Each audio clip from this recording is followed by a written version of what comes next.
যৌক্তিকতা বুঝেই নির্বাচনের বিষয়ে সিদ্ধান্ত দাবি বিএনপি, নিরপেক্ষতা হারিয়েছে সরকার, বলছে জামায়াত।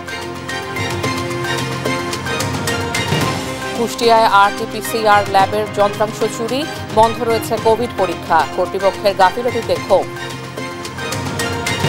ফেনী সীমান্তে আশঙ্কাজনক হারে বেড়েছে অবৈধ অনুপ্রবেশ, নিরাপদ রুট হিসেবে বেছে নিয়েছে পাচারকারীরা। পিরোজপুরের নাজিরপুর বৈঠাকাটা বানারীপাড়া সড়ক বেহাল, 16.5 কিলোমিটার চলাচলের অনুপযোগী। বিগত কয়েক বছর ধরে আমরা শুনতেছি যে কাজ আসতেছে, কাজ হবে, কিন্তু কোনো কিছু নাই। আমরা চাচ্ছি যত দ্রুত সম্ভব এই রাস্তাটা করে আমাদেরকে এই যন্ত্রণা থেকে মুক্তি দেওয়া হোক।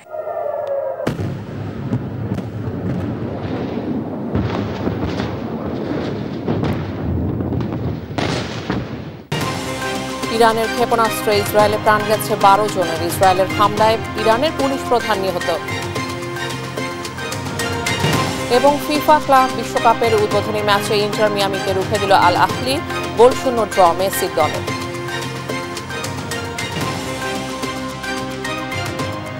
দেখছিলেন শিরোনাম সংবাদ সকালের সঙ্গে আছে আমি শিকা আজিজ। সময় নিয়ে বিএনপির প্রস্তাবের যৌক্তিকতা বুঝেই ফেব্রুয়ারিতে ভোটের রোডম্যাপ এসেছে বলে মন্তব্য করেছেন দলটির স্থায়ী কমিটির সদস্য সালাহউদ্দিন আহমদ। এটি কারো প্রতি অনুরাগ নয়, বরং রোজার আগে নির্বাচন আয়োজনে জামায়াতের পরামর্শের সঙ্গে সামঞ্জস্যপূর্ণ বলে জানান তিনি। আর বিতর্ক এড়াতে সুস্পষ্টভাবে নির্বাচনের দিনক্ষণ ঘোষণার পরামর্শ দিয়েছেন রাজনৈতিক বিশ্লেষক আবু আলম শহীদ খান। নিয়াজ মোর্শেদের প্রতিবেদন। অভ্যুত্থান পরবর্তী রাজনৈতিক অস্থিরতার মধ্যে গেল শুক্রবার লন্ডনের ডরচেস্টার হোটেলে প্রধান উপদেষ্টা ডক্টর মোহাম্মদ ইউনূসের সঙ্গে সাক্ষাৎ করেন বিএনপির ভারপ্রাপ্ত চেয়ারম্যান তারেক রহমান। ঐতিহাসিক এই বৈঠকের যৌথ বিবৃতিতে প্রধান উপদেষ্টা ঘোষিত আগামী বছরের এপ্রিলের প্রথমার্ধের পরিবর্তে ফেব্রুয়ারির প্রথমার্ধে নির্বাচনের ইঙ্গিত মেলে, যা দেশের গণতান্ত্রিক উত্তরণ যাত্রার টার্নিং পয়েন্ট বলে মনে করে বিএনপি।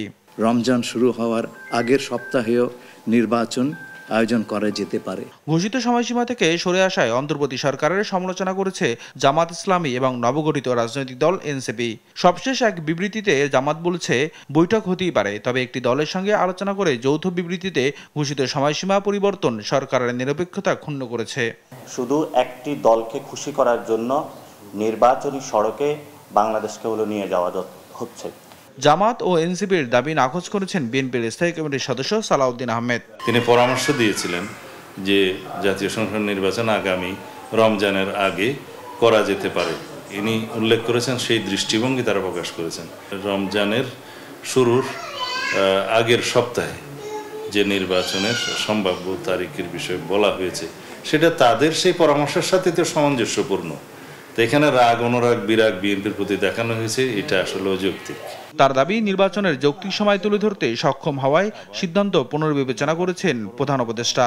আর একক দল হিসেবে নয়, যুগপৎ আন্দোলনের সমমনা সব রাজনৈতিক দলেরও প্রতিনিধিত্ব করেছেন তারেক রহমান।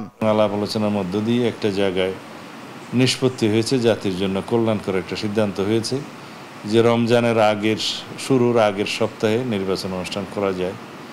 এবং আমরা আশা করছি নির্বাচন কমিশনে যথাযথ প্রক্রিয়ায় তিনি তার নির্দেশনাটা পৌঁছবেন, কমিউনিকেট করবেন, তারপরে নির্বাচন কমিশন সেভাবে তারিখ নির্ধারণ করবে, তফসিল নির্ধারণ করবে।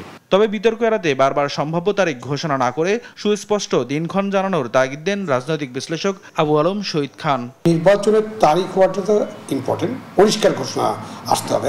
বারবার সিদ্ধান্ত বদল হলেই অন্তর্বর্তী সরকার আস্থা হারাবে বলেই মনে করেন এই বিশ্লেষক। 3 মাসের টাইম। নিয়াজ মোর্শেদ, দেশ টিভি, ঢাকা। শুধু একটি দলের সঙ্গে আলোচনা করে নির্বাচনের ঘোষিত সময় পরিবর্তন করে যৌথ বিবৃতি অন্তর্বর্তী সরকারের নিরপেক্ষতা ক্ষুণ্ণ করেছে বলে মনে করে জামায়াত ইসলামী। এতে একটি দলের প্রতি বিশেষ অনুরাগ প্রকাশ পেয়েছে বলে মনে করেন তারা। শনিবার দুপুরে আমির ডাক্তার শফিকুর রহমানের সভাপতিত্বে জামায়াতের কেন্দ্রীয় নির্বাহী পরিষদের বৈঠক শেষে দেয়া বিবৃতিতে এই কথা বলা হয়। জামায়াত বলছে, জাতির উদ্দেশ্যে দেয়া ভাষণে প্রধান উপদেষ্টা এপ্রিলের প্রথমার্ধে জাতীয় নির্বাচনের রোডম্যাপ ঘোষণা করলেও একটি দলের সঙ্গে কথা বলেই সিদ্ধান্ত থেকে সরে এসেছে। যে কারোর সঙ্গে বৈঠক হতেই পারে, কিন্তু এককভাবে সিদ্ধান্ত বদল একটি দলের প্রতি অনুরাগ প্রকাশ করেছে। এতে আগামী নির্বাচন সুষ্ঠু, নিরপেক্ষ ও গ্রহণযোগ্য হবে কিনা তা নিয়ে সংশয় জানিয়েছে জামায়াত। প্রধান উপদেষ্টার ভূমিকা জাতির সামনে স্পষ্ট করার আহ্বানও জানায় দলটি।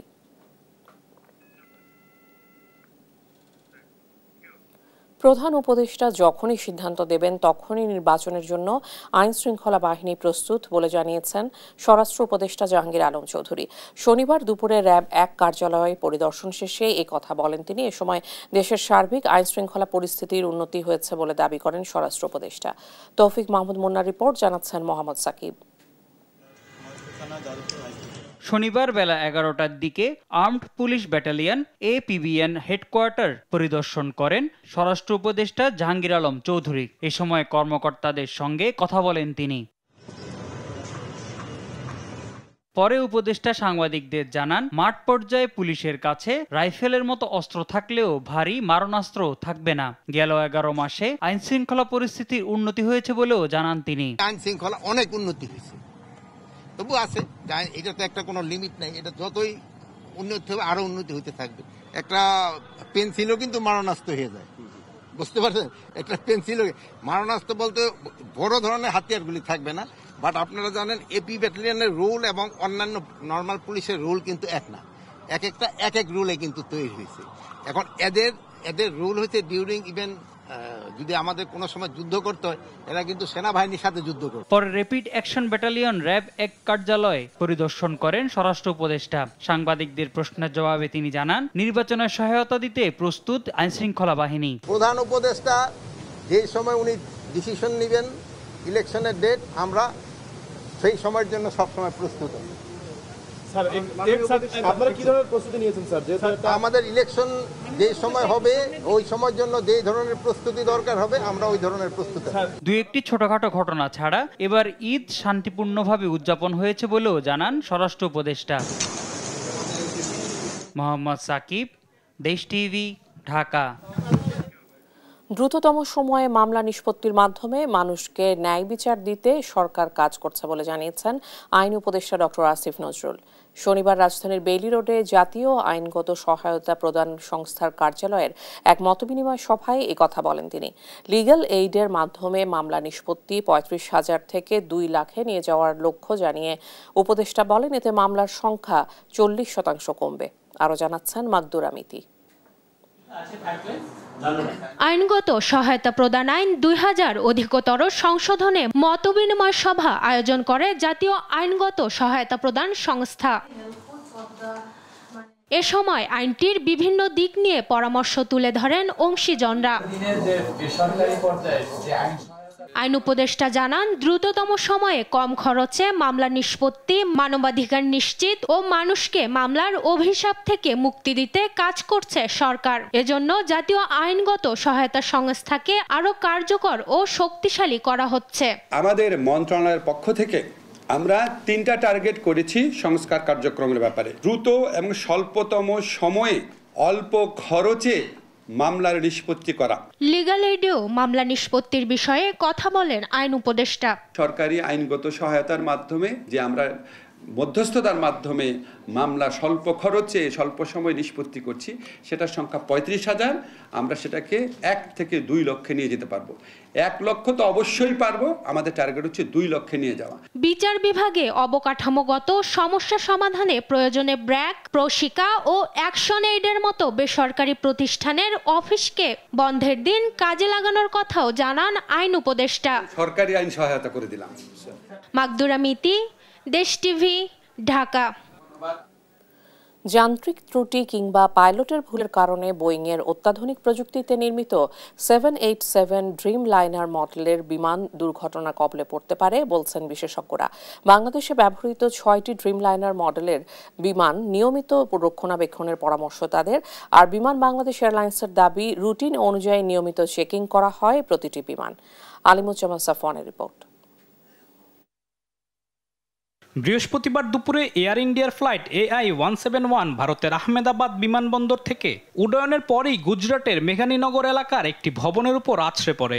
এ ঘটনায় এখন পর্যন্ত 274 জন নিহতের খবর পাওয়া গেছে। অত্যাধুনিক প্রযুক্তিতে তৈরি চতুর্থ প্রজন্মের এই ড্রিমলাইনার 2011 সাল থেকে নিয়মিত বাণিজ্যিক ফ্লাইট পরিচালনা করলেও গত 15 বছরে দুর্ঘটনার কোনো রেকর্ড ছিল না। তাই প্রথমেই বিধ্বস্তের খবরে নড়েচড়ে বসেছে অ্যাভিয়েশন খাত সংশ্লিষ্টরা। এই ঘটনা বিশ্লেষণে এরই মধ্যে ভারত সরকার ও বিমান নির্মাতা প্রতিষ্ঠান বোয়িং তাদের নিজস্ব তদন্তকারী দল ভারতে পাঠিয়েছে। মর্মান্তিক এই দুর্ঘটনার পেছনে বেশ কয়েকটি কারণ দেখছেন বিশেষজ্ঞরা। বলছেন যান্ত্রিক ত্রুটি কিংবা পাইলটের ভুল তা নির্দিষ্ট করে এখনই বলা যাচ্ছে না। একটা কমান্ড হইতে পারে যে received was not correctly, say gear up না করে সে ফ্ল্যাপস আপ করে দিচ্ছে। ফ্ল্যাপস আপ করলে অবশ্যই এয়ারক্রাফটের প্রপার লিফট আর হবে না, এবং ওই জায়গা থেকে বেরিয়ে আসা খুব কঠিন। টেকনিক্যাল ফ্যাক্টর হয়, পাইলট মিস্টেক হয়, তা আমরা কিন্তু জানি না যে, এবং টেকনিক্যাল ফ্যাক্টরের মধ্যে যে যান্ত্রিক গোলযোগ হতে পারে, ইঞ্জিনের যে সমস্যা সেগুলো হতে পারে। বোয়িং এর 787 ড্রিমলাইনার মডেলের 6টি বিমান ব্যবহার করছে রাষ্ট্রীয় পতাকাবাহী সংস্থা বিমান বাংলাদেশ এয়ারলাইন্স। এর রক্ষণাবেক্ষণ সম্পর্কে জানতে চাইলে প্রতিষ্ঠানের মহাব্যবস্থাপক বলেন, রুটিন অনুযায়ী নিয়মিত চেকিং করা হয় প্রতিটি বিমান। এয়ারক্রাফটের যে কোনো ধরনের মেইনটেনেন্স তার ম্যানুয়াল অনুযায়ী হয়ে থাকে। এটি একটি রুটিন প্রক্রিয়া, এটি সবসময় করা হয়ে থাকে, এবং আমাদের সেফটি সিকিউরিটির সঙ্গে আমরা কখনোই কোনো কম্প্রোমাইজ করি না। দুর্ঘটনা এড়াতে আন্তর্জাতিক মান অনুযায়ী নিয়মিত সব কার্যক্রম মনিটরিং করা হয় বলে জানান বেবিচক চেয়ারম্যান। বোয়িং 787-8 আমাদের যে ধরনের এয়ারক্রাফট আমাদের বিমান বহরে আছে, আমরা এটা অপারেট করি। তো এটা আমরা অ্যাক্সিডেন্ট হওয়ার পর তো এখন আসলে ইনভেস্টিগেশন হওয়া পর্যন্ত কমপ্লিট পিকচার পাওয়া যাবে না কি জন্য কেন হয়েছে। এডিশনালি আমাদের যদি কোনো অ্যাডভাইজারি থাকে আমরা বলে দিই। So we are waiting for the actually total picture what happened. Alimuzzaman Safwan, দেশ টিভি, ঢাকা। পরিবারের সঙ্গে ঈদ উদযাপন শেষে কর্মস্থল ঢাকায় ফিরতে শুরু করেছেন মানুষ। রাজধানীর কমলাপুর রেল স্টেশনে রয়েছেন সহকর্মী সাদ আহমেদ, সেখান থেকে সরাসরি যুক্ত হচ্ছেন তিনি। সাদ, ট্রেনগুলোতে ঢাকায় ফেরা মানুষের চাপ কেমন দেখছেন? তারা কোনো অভিযোগ করছেন কিনা জানাবেন। ঢাকায় ফেরা মানুষের উপচে পড়া ভিড় কিন্তু আমরা কমলাপুর রেল স্টেশনে দেখতে পেয়েছি। প্রতিটি ট্রেনই কিন্তু যাত্রী ঠাসা, অর্থাৎ যাত্রী বোঝাই করে কিন্তু ঢাকায় আসছে। আমি যদি একটু বলতে চাই যে ঈদুল আজহার দীর্ঘ 10 দিনের ছুটি কাটিয়ে কর্মস্থল ঢাকায় ফিরছে কিন্তু মানুষ।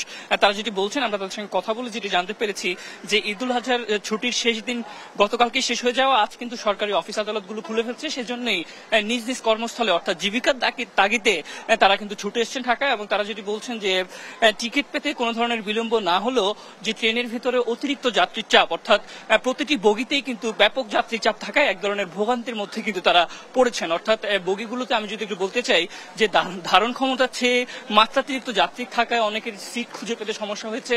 সেই সঙ্গে গত কিছুদিন যাবত ধরেই তীব্র গরম পড়ছে, সেই গরমও কিন্তু তাদের কষ্ট হচ্ছে। আমরা সকাল থেকেই এখানে এসে যেটি দেখতে পেয়েছি, পুরো স্টেশন জুড়েই কিন্তু লোকে লোকারণ্য বলা যায়। অর্থাৎ যারা পরিবার পরিজনের সঙ্গে ঈদ করতে গ্রামে গিয়েছিলেন তারা কিন্তু ঢাকায় ফিরে এসেছেন নিজ নিজ কর্মস্থলে যোগদানের জন্য।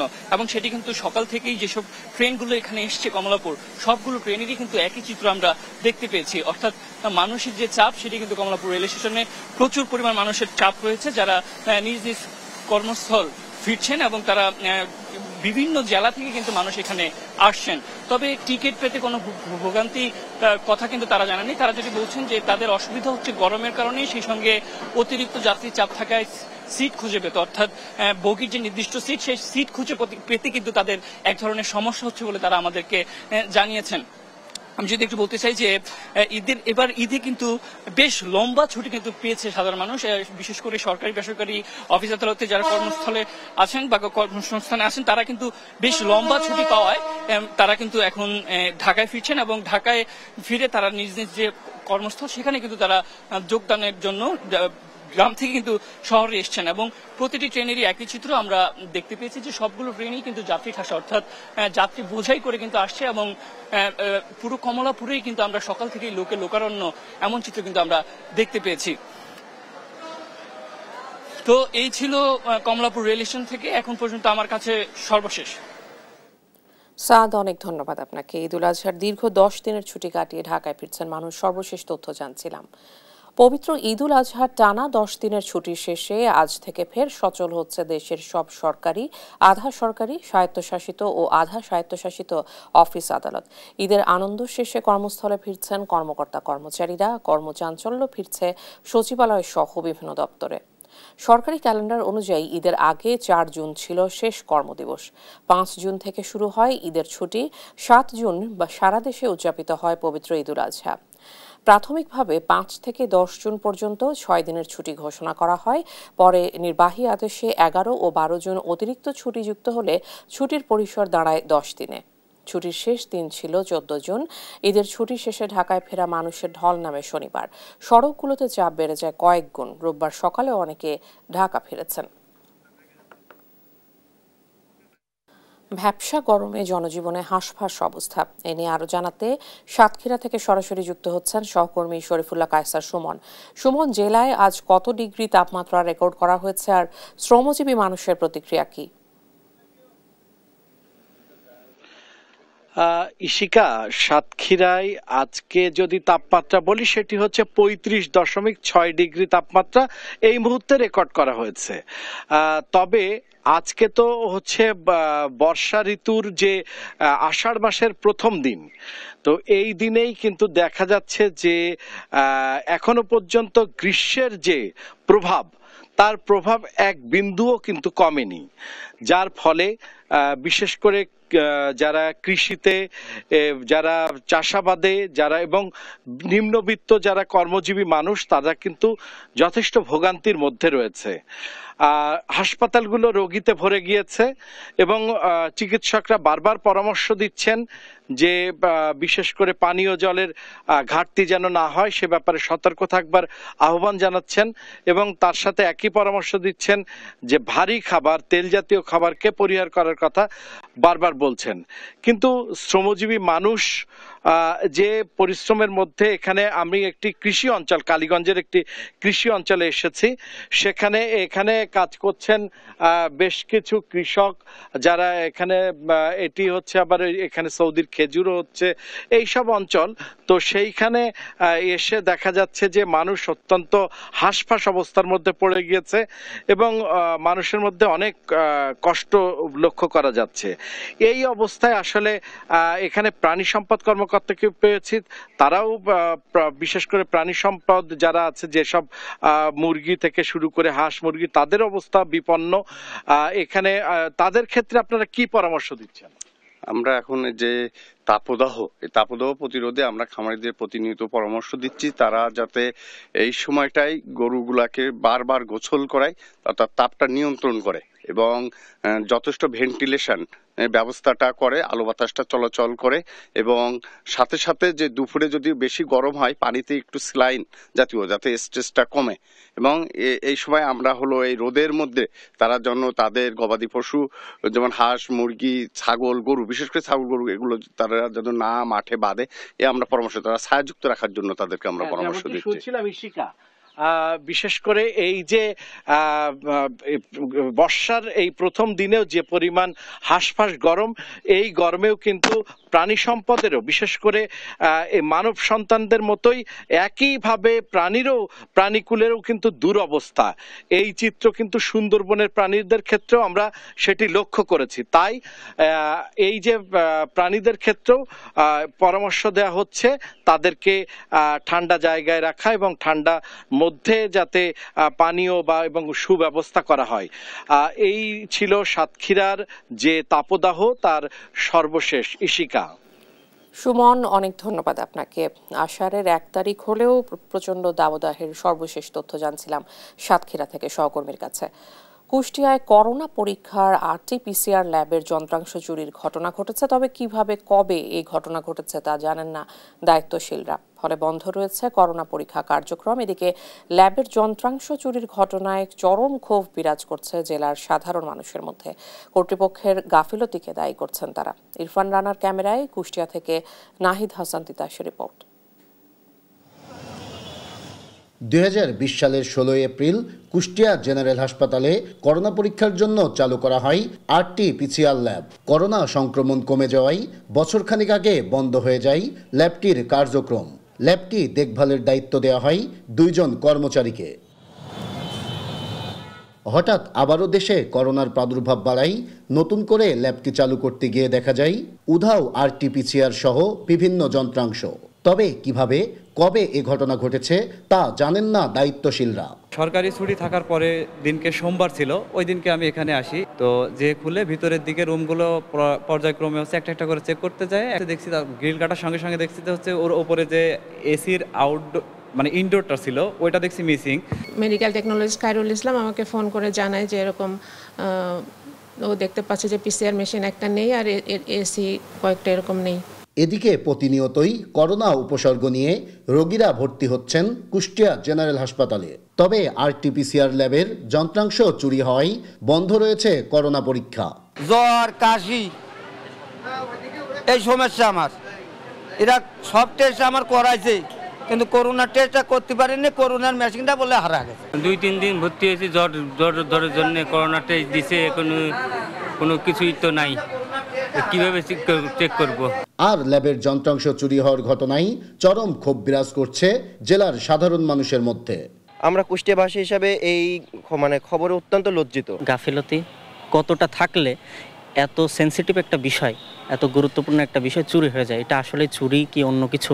হাসপাতাল কর্তৃপক্ষ বলছে যন্ত্রাংশ চুরির ঘটনায় গঠন করা হয়েছে তদন্ত কমিটি। হঠাৎ করে আমরা প্রিন্সিপাল স্যারের কাছ থেকে একটা ফোন পাই যে এখানে চুরি হয়েছে, তারপরে তদন্ত কমিটি গঠন করা হয়। আমার কাছে মনে হয়েছে খুব ঠান্ডা মাথায় ওরা আস্তে আস্তে বোধহয় চুরি করেছে। কয়েকদিন ধরে যারা এটার ইয়েতে ছিল, তত্ত্বাবধানে রাখছিল, তারা গুরুত্ব দেয়নি। করোনা পরীক্ষার মতো গুরুত্বপূর্ণ পিসিআর ল্যাবের যন্ত্রাংশ চুরির ঘটনায় দায়িত্বশীলদের গাফিলতি ছিল কিনা তা খতিয়ে দেখে দ্রুত ল্যাবটি চালু করার দাবি সাধারণ মানুষের।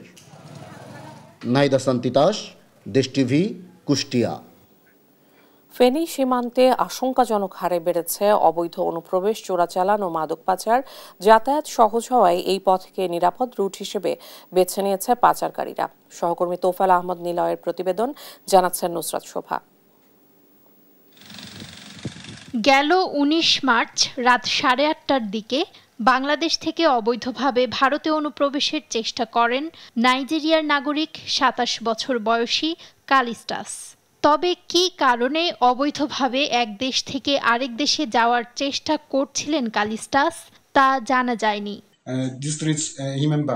শুধু কালিস্টাস নন, এই কায়দায় বর্ডার পাড়ি দিতে গিয়ে ফেনীর পরশুরাম বিলোনিয়া সীমান্তেই গেল 6 মাসে আটক হন 19 বিদেশি নাগরিক। নাইজেরিয়া ছাড়াও এদের মধ্যে আছেন আফ্রিকার অন্যান্য দেশের নাগরিকরা। অবৈধ অনুপ্রবেশের জন্য তারা বাংলাদেশের সীমান্ত কেন বেছে নিয়েছে এ প্রশ্ন উঠেছে সচেতন মহলে। এসব বিদেশিদের মাধ্যমে চোরাচালান কিংবা মাদক পাচারের বিষয়টিও উড়িয়ে দিতে পারছেন না তারা। বিলোনিয়া শহর দিয়ে কারণে এখান দিয়ে পাচার করে, আগে যে বারহুমা পাথর দিয়ে নিয়ে যায়, তো এখান দিয়ে অত ফসার হয়ে গেছে, এগুলা যে বিদেশি লোক উঠতেছে, তো এবারে এখানের লোকের অ্যাড করে হেরা ফোন করে ফাড়ায়, তো এখান দিয়ে এগুলা পার করে। যাতায়াত ফেনীতে খুবই সহজ, যোগাযোগ ব্যবস্থা একবারে সহজীকরণ হওয়ার কারণে তারা এই পরশুরামের এই রুটটাতে চলে আসে এবং বিশেষ করে বিলোনিয়া, বাউরখুমা, বাউর পাথর এবং মির্জানগর ইউনিয়নের নিচকালিকাপুর যে সীমান্ত আছে, এই সীমান্তে কোনো কাঁটাতারের বেড়া নেই। বেশ কিছু জায়গায় এই জায়গাগুলো দিয়ে কিন্তু তারা এই আসা যাওয়া করে। সীমান্তে মাদক চোরাচালান ও অবৈধ অনুপ্রবেশ ঠেকাতে নজরদারি বাড়ানোর পাশাপাশি গোয়েন্দা তৎপরতা বৃদ্ধি করা হয়েছে বলে জানান এই কর্মকর্তা। নাইজেরিয়ান, সোমালিয়ান, সুদানি, এ ধরনের প্রায় 7 জন। এখানে আমাদেরও একটা প্রশ্ন যে তারা কেন এই সীমান্ত দিয়ে আসছে। এখানে একটা নীরব মানব পাচারকারী চক্র আছে। ইতিমধ্যে আমাদের পুলিশ সুপার মহোদয়, ওনার মাধ্যমে আমরা আমাদের তথ্যের ভিত্তিতে এবং আমরা কিছু মানব পাচারকারী ধরেছি, তাদের কাছ থেকে কিছু তথ্য নিয়েছি, সেটার অনুযায়ী কিন্তু আমাদের অপারেশন অব্যাহত আছে। বিদেশি নাগরিক আটক করা ছাড়াও গেল 6 মাসে 35 কোটি টাকার চোরাচালানকৃত মালামাল, 1 কোটি 89 লাখ টাকা মূল্যের মাদকদ্রব্য এবং 442টি ভারতীয় গরু জব্দ করেছে বিজিবি। নিউজ ডেস্ক, দেশ টিভি। রাজশাহীতে প্রতারক চক্রের প্রতারণার জালে প্রতিনিয়ত নিঃস্ব হচ্ছেন সাধারণ মানুষ। অনলাইনে কেনাকাটা, নম্বর হ্যাক বা ক্লোন করে পরিচিত জনদের কাছ থেকে অর্থ হাতিয়ে নিচ্ছে একটি চক্র। পুলিশের দাবি, ভুক্তভোগীরা মামলা না করায় আইনগত ব্যবস্থা নিতে বেগ পেতে হয়। রাজশাহী থেকে কাজী শাহেদের প্রতিবেদন। 7 লাখ টাকার মাল আছে ওর ভিতরে, 2 নম্বরে কোনোটাতে ঢোকান যায় না, ইমেতেও ঢোকান যায় না, মেসেঞ্জারে ঢোকান যায় না, ওরা দুটাই ব্লক করে দিছে। ঈদ আনন্দের পরিবর্তে বিষণ্ণতায় দুশ্চিন্তায় দিন পার করেছেন রাজশাহীর মোহনপুর উপজেলার গোচাহাট গ্রামের আজিবুর রহমান। অনলাইন প্রতারণায় বহুদিনের জমানো টাকা হারিয়ে এখন সর্বশান্ত তিনি। অনলাইনে পণ্য নেয়া, মোবাইল নম্বর হ্যাক বা ক্লোন করে পরিচিত জনদের কাছ থেকে নানা অজুহাতে টাকা হাতিয়ে নিচ্ছে প্রতারক চক্র। হঠাৎ করে 12:24 ইমুতে একটা নক আসে যে আমাদের যে রাজশাহী বিএনপি জেলা আহ্বায়ক আবু সাইদ চাঁদের পিএস যে জালাল ভাই, ওনার নাম্বারের ইমুর আইডি থেকে আসছে যে একটা উপকার করা যাবে। আমি বললাম হঠাৎ করে কি, তো বলতেছে 5,000 টাকা লাগবে।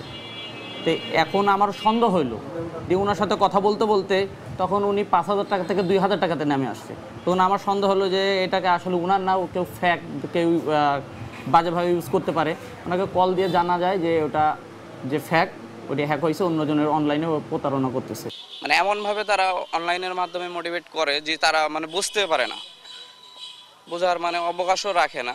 আইন শৃঙ্খলা রক্ষাকারী বাহিনী বলছে, এসব ঘটনায় ভুক্তভোগীরা মামলা না করে শুধু সাধারণ ডায়েরি করাই অপরাধীদের শাস্তি নিশ্চিত করা যাচ্ছে না। অনলাইনে যে অপরাধ সংগঠিত হয় তা রাজশাহী জেলা পুলিশের সাইবার ক্রাইম সেল গভীরভাবে পর্যবেক্ষণ করে সে সংক্রান্তে ব্যবস্থা গ্রহণ করে। এটার বিষয়ে আমরা যখনই সিভিল পার্সন যারা আছেন, যারা আমাদের কাছে সেবা গ্রহীতা, তাদেরকে আমরা বোঝাই যে আপনারা এই ধরনের বিষয়গুলোতে যে সাইবার অধ্যাদেশ আছে সেটা, অথবা আপনারা প্রতারণার যে মামলা আছে, এই ধরনের কার্যক্রম করলে পুলিশের পক্ষে আসামিকে ধরতে সুবিধা হয়।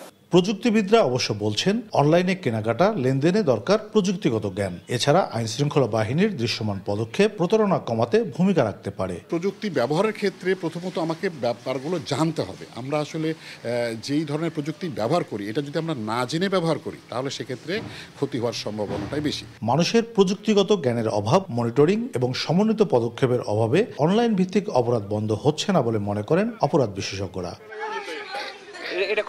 কাজী শাহেদ, দেশ টিভি, রাজশাহী। পিরোজপুরের নাজিরপুর বৈঠাকাটা বানারীপাড়া সড়কের 16.5 কিলোমিটার অংশে পিচ ও পাথর উঠে সৃষ্টি হয়েছে খানাখন্দের। এতে প্রায় সময় ঘটছে ছোট বড় দুর্ঘটনা। চলাচলের জন্য অনুপযোগী হয়ে পড়ায় ভোগান্তি পোহাতে হচ্ছে এই সড়ক ব্যবহারকারী কয়েক লাখ বাসিন্দাকে। সহকর্মী জালিস মাহমুদের পাঠানো তথ্য ও ছবিতে জানাচ্ছেন অঙ্কন চৌধুরী। পিরোজপুরের নাজিরপুর বৈঠাকাটা বানারীপাড়া সড়কের 16.5 কিলোমিটার অংশ বহুদিন সওজ ও এলজিডির অধীনে ছিল। 2015 সালে এটি সওজের অধীনে গেলেও 2017 সালে আবারও এটি এলজিডির আওতায় আসে। ফলে দাপ্তরিক জটিলতায় কেউই সড়কটির সংস্কারের দায়িত্ব নেয়নি। অবশেষে 2023 সালে এলজিডির একক দায়িত্ব পায়। পরে 44 কোটি টাকার কাজ পায় ইফতি ইটিসিএল প্রাইভেট লিমিটেড। 2024 সালে কাজ শুরু হয়ে 2025 সালে শেষ হওয়ার কথা থাকলেও এখনও কাজ শুরু হয়নি। দীর্ঘদিন সংস্কার না হওয়ায় সড়কটি চলাচলের অযোগ্য হয়ে পড়েছে। গর্ত, বর্ষায় পানি জমা ও শুষ্ক মৌসুমে ধুলোর কারণে যাত্রীরা চরম ভোগান্তিতে রয়েছে। প্রতিদিন 5টি ইউনিয়নের মানুষ এই সড়ক ব্যবহার করে যাতায়াত করেন। বিগত কয়েক বছর ধরে আমরা শুনতেছি যে কাজ আসতেছে, কাজ হবে, কিন্তু কই কোনো কিছু নাই। আমরা চাচ্ছি যত দ্রুত সম্ভব এই রাস্তাটা করে আমাদেরকে এই যন্ত্রণা থেকে মুক্তি দেওয়া হোক। এই রাস্তাঘাটের এই অবস্থা, এই যে বিভিন্ন এই বাচ্চা নিয়ে আসা যাওয়া কতটা কষ্ট। রাস্তাটা যাতে ভালো হয়, এটাই যোগাযোগ ব্যবস্থা ভালো হয়, এটাই আমরা চাচ্ছি। 4-5 জন হইলে আর কোনো যাত্রী মানে ওঠে না। এই দেখা যায় ইনকামের দিক দিয়ে খারাপ, তারপরে গাড়ি পার্টস পাতি নষ্ট হয়ে যায়, ভাঙে যায়। রাস্তার যে অবস্থা, মানুষের জীবন যদি না থাকে তো মানে এই রোড দিয়ে কি হবে? অবহেলিত সড়কটির কিছু অংশ নদীগর্ভে বিলীন হওয়ায় হাজারো মানুষ প্রতিদিন জীবনের ঝুঁকি নিয়ে এই সড়ক দিয়ে চলাচল করছে। এই রাস্তায় আমরা গত 6 জুন 2024 সালে আমাদের ওয়েডিনিং একটা প্রজেক্ট আছে, বরিশাল ওয়েডিনিং প্রজেক্ট থেকে এটা টেন্ডার আহ্বান করা হয়েছে এবং এই রাস্তাটার আমাদের অতি দ্রুত সম্ভব আমাদের কাজটা শুরু করার ব্যবস্থা করব। 15 বছর ধরে মেরামত না হওয়ায় সড়কটির অবস্থা ভয়াবহ হয়ে উঠেছে। দ্রুত সড়কটি মেরামত করে চলাচলযোগ্য করে তোলার দাবি এলাকাবাসীর। নিউজ ডেস্ক, দেশ টিভি।